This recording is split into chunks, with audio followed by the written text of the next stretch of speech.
স্বাধীন হয়েছে এই প্রশ্নচিহ্ন কিন্তু আজও আছে, যে মানুষ সত্যিকারে স্বাধীন হয়েছে কিনা। মানুষ নিজের ইচ্ছা মতো সবকিছু করতে পারে, সব জায়গায় করতে পারে না। আমাদের দেশের আইন আছে, সেই আইন মেনে আমাদের কাজ করতে হয়। যদি কেউ সেই আইন না মানে তখন তাকে কি করতে হয়, শাস্তি পেতে হয়। আর কি স্বাধীনতা দিবসে একটাই কথা মনে রাখতে হবে, সেটা হচ্ছে ভয়, লজ্জা আর ঘৃণা, এই তিনটে জিনিস কিন্তু থাকলে হবে না। এখানে অনেকেই ভাবছে আমি একটু নাচ করতে পারতাম, কিন্তু তার মনে কি হচ্ছে, লজ্জা, ভয় লাগছে, কি হবে সবাই হাসবে কিনা, সেই জন্য অনেকে করতে পারছে না। কিন্তু এই তিনটে জিনিস রাখলে পরে কিন্তু শিক্ষা লাভ হবে না। বোঝা গেছে? বুঝতে পারলে কি বললাম সবাই?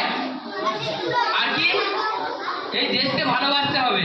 আমাদের ভারতবর্ষ দেশকে আমরা শুনেছি, বইয়ের পৃষ্ঠায় পড়েছি ইতিহাসে, যে অনেক মনীষী আমাদের দেশকে স্বাধীন করার জন্য কি করেছেন, তাদের জীবন বলিদান দিয়েছেন। সেখানে যেমন মনীষীদের মধ্যে যেমন পুরুষরাও রয়েছেন, মহিলারাও রয়েছেন, তাই তো? মহিলাদের মধ্যে মাতঙ্গিনী হাজরা, নাম শুনেছো তোমরা নিশ্চয়ই। ঝাঁসি রানী লক্ষ্মীবাই, শুনেছো তো নাম?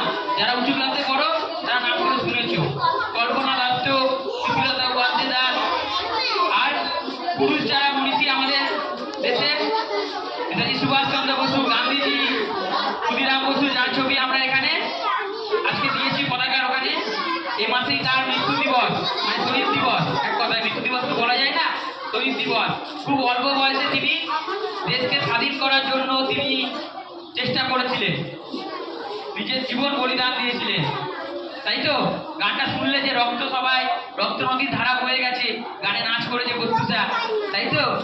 তারপরে তো আমাদের দেশ স্বাধীন হয়েছে, অনেক মানুষের রক্ত কিন্তু দিতে হয়েছে দেশকে স্বাধীন করার জন্য।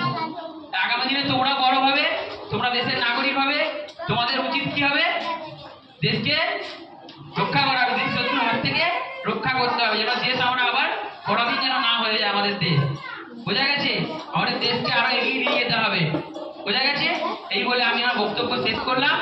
সকলকে আজকে অনুষ্ঠানে আসার জন্য, 15ই আগস্টের জন্য আমার পক্ষ থেকে আন্তরিক শুভেচ্ছা, অভিনন্দন। আমরা যেন আগামী বছরে এরকম এর থেকে ভালো অনুষ্ঠান করতে পারি, এই আশা রেখে আমি বক্তব্য শেষ করছি।